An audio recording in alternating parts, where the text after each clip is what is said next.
I smoothed my blazer, feeling the crisp silk of the blouse against my skin, and took a slow breath, letting the city's skyline stretch before me like a promise. From this corner office, perched on the 53rd floor, everything looked manageable, almost serene. But the hum of the city below couldn't drown out the little voice inside me, the one that remembered being invisible, being ignored. My phone buzzed on the polished glass desk. I glanced down. An email notification from an old conference I had spoken at years ago. Reminder, anniversary gala, the speech you forgot. I smirked. Funny, isn't it, how the people who dismissed you first often remember you last? I tapped the screen, letting my thoughts wander back, tasting the sharp sting of every sneer, every rolled eye. People had looked through me, talked over me, laughed when I tried to speak. And yet here I am. The sunlight caught my necklace, the small silver charm my grandmother had given me, the one she said would remind me to speak anyway, even if no one listens. The email continued. They expected me to attend as just another attendee, someone who had faded into obscurity. What they didn't know was that I wasn't just attending.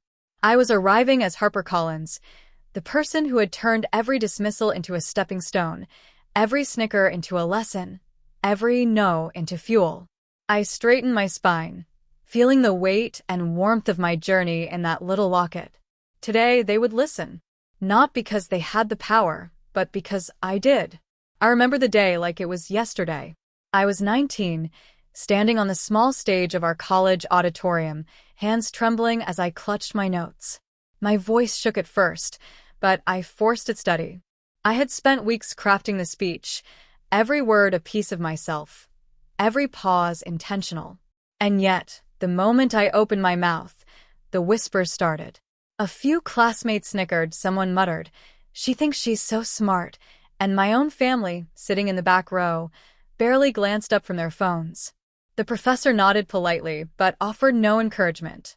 It was as if the words I had poured my heart into had evaporated midair. I felt the heat rise in my chest, a lump forming in my throat. My fingers were clammy, my notes trembling in my grip. I wanted to vanish, to sink through the floor. And yet, I refused. I finished the speech, every syllable a quiet defiance.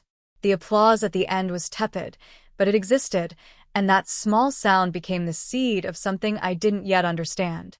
Afterward, I found solace in a tiny gift from my grandmother, a silver charm shaped like a flame. "For your fire," she said, her voice soft but firm. "They may ignore it now, but fire always finds oxygen. Don't let them put yours out." Her words wrapped around me like a warm blanket on a cold night. That night, sitting alone in my dorm, I made a choice. I would no longer wait for validation from those who couldn't see me. Every laugh, every eye roll, every dismissal would become a stepping stone. I started sketching plans for the life I wanted, the career I deserved, a version of me too formidable to ignore. It wasn't easy. There were nights I cried quietly into my pillow, wondering if I was chasing a dream too big, too impossible. But each time, I felt the weight of that little charm against my palm, a reminder that someone believed in me, even if the world didn't. And in that belief, I found my first flicker of courage, the spark that would one day blaze into the life I live now.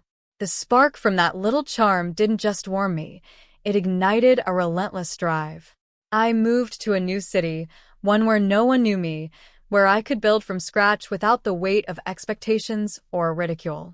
I took odd jobs at first, anything that would keep the lights on and let me learn. It was in a small co-working space that I met Eleanor James, a seasoned entrepreneur with sharp eyes and a softer heart. She saw something in me before I even realized it myself. "You have a voice," she told me over coffee one rainy afternoon. "And someday people will listen, but you have to give them a reason to care." Under Eleanor's mentorship, I learned everything I hadn't been taught in school: how to negotiate, how to brand myself, how to turn ideas into income. The nights were long. The doubts were longer. I remember staring at my laptop at 2 a.m., the room bathed in the glow of the city lights, wondering if I was fooling myself. Was I good enough? Was this worth it? But every time I touched the silver charm in my pocket, I felt a surge of purpose. The first small victory came quietly, a client who trusted me with a project I thought was beyond my reach. The exhilaration of seeing my work valued, paid for, and respected was intoxicating. Slowly, the wins accumulated. A first profitable contract, a small article published under my byline, an invitation to speak at a modest local event. Each step felt like a whisper of the life I had always dreamed of, the life I had been denied. Yet I kept my success hidden from my family. I posted careful, minimal updates online, enough to maintain appearances, but never enough to reveal the full story. Pride wasn't just about the victories, it was about watching myself grow without needing anyone's approval. I decorated my small apartment with reminders of the journey, framed notes from Eleanor, a corkboard of goals and milestones, the silver charm displayed prominently on my desk. Every morning, I drank my coffee slowly, feeling the weight of possibility, and every evening, I wrote down one small thing I had learned or achieved.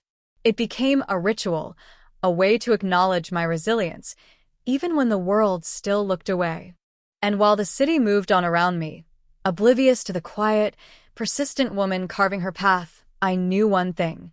My time to be seen, truly seen, was coming. Not with arrogance, not with revenge, but with the undeniable gravity of someone who had worked in silence and emerged unshakable.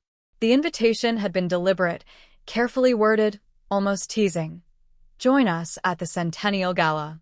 We'd love to see your progress.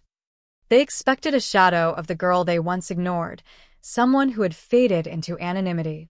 What they didn't know was that I wasn't the same Harper they had dismissed.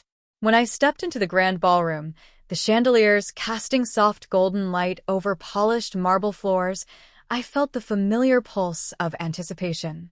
The air smelled faintly of roses and expensive perfume, the clinking of glasses blending with the soft hum of conversation. I let them arrive first, letting the moment stretch. Faces that had once rolled their eyes at me now stopped in their tracks, scanning the room as though searching for something, or someone they recognized. My parents were there, my old classmates, a few professors who had nodded politely when I was ignored. They froze when they saw me, Harper Collins, not just standing tall but exuding a presence that could not be overlooked. The tailored navy dress hugged my figure with quiet elegance. My heels clicked against the marble with purpose.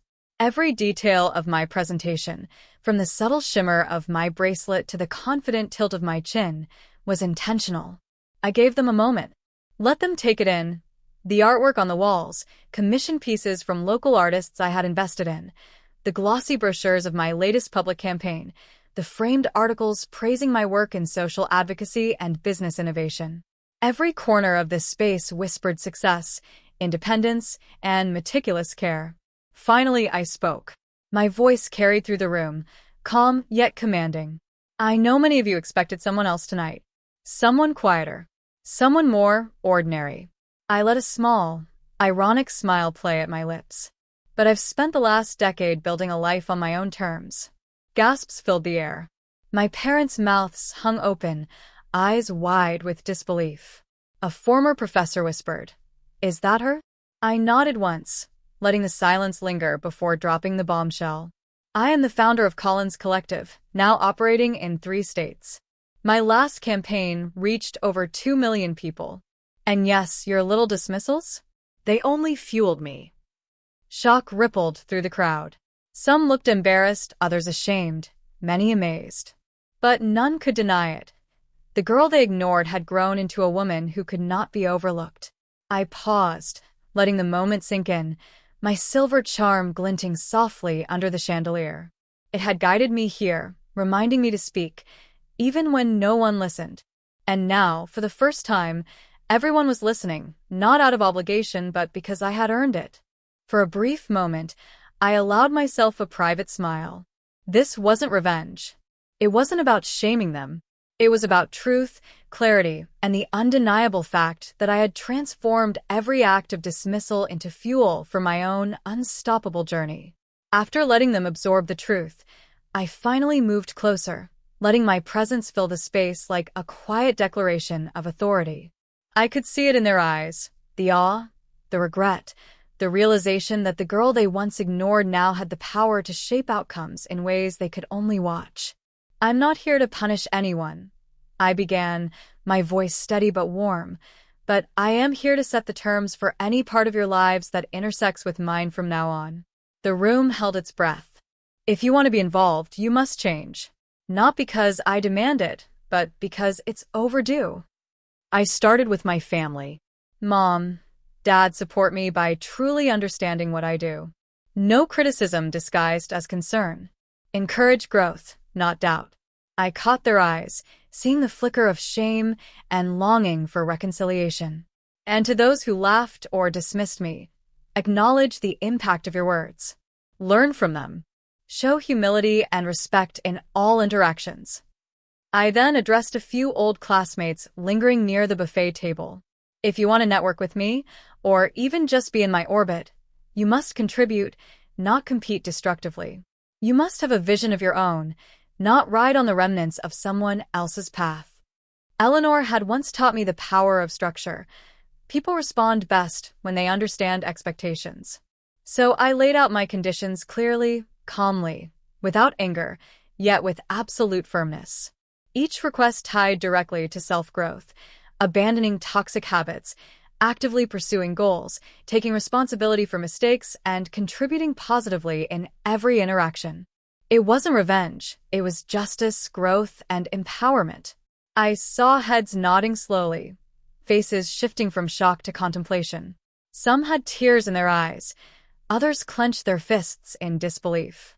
But all were aware that the balance of power had irrevocably shifted. I ended with a simple reminder. I've spent years building my life quietly, in silence, and it's strong because I've nurtured it carefully. I can help, I can guide, but only if the people around me are willing to step up, just as I have. As I glanced around the room, I realized how far I had come. This wasn't arrogance. It was the quiet, firm grace of someone who knew her worth. They had once overlooked me. Now they had to meet me on my terms. I felt the silver charm warm against my palm, a gentle pulse reminding me of the journey, the fire, and the countless nights I had chosen resilience over despair. For the first time, I felt the complete balance of power, one earned through courage, patience, and unwavering self-belief. Weeks passed after the gala, and slowly, I began to see real change. My parents started asking thoughtful questions about my work instead of dismissive comments. They celebrated milestones, small and large, and even shared my updates with pride. Some former classmates reached out, not for validation, but with genuine curiosity about my journey and guidance for their own paths. I watched them grow and shift, and I realized something profound. My success wasn't just about proving them wrong. It was about showing the power of resilience, courage, and self-respect. Every act of dismissal, every laugh, every cold shoulder had become a stepping stone, not a chain. I had transformed pain into fuel, doubt into determination, and invisibility into influence. One evening, I sat in my office, the city glowing through floor-to-ceiling windows. The silver charm rested in my hand, a small reminder of a promise I had made to myself all those years ago, to speak, even when no one listened. I thought of my younger self, the trembling 19-year-old, standing alone on a stage, wondering if anyone would hear her. And now, here I was, thousands of followers, multiple businesses, a public platform, and, most importantly, a life shaped by my own hands. I allowed a quiet smile.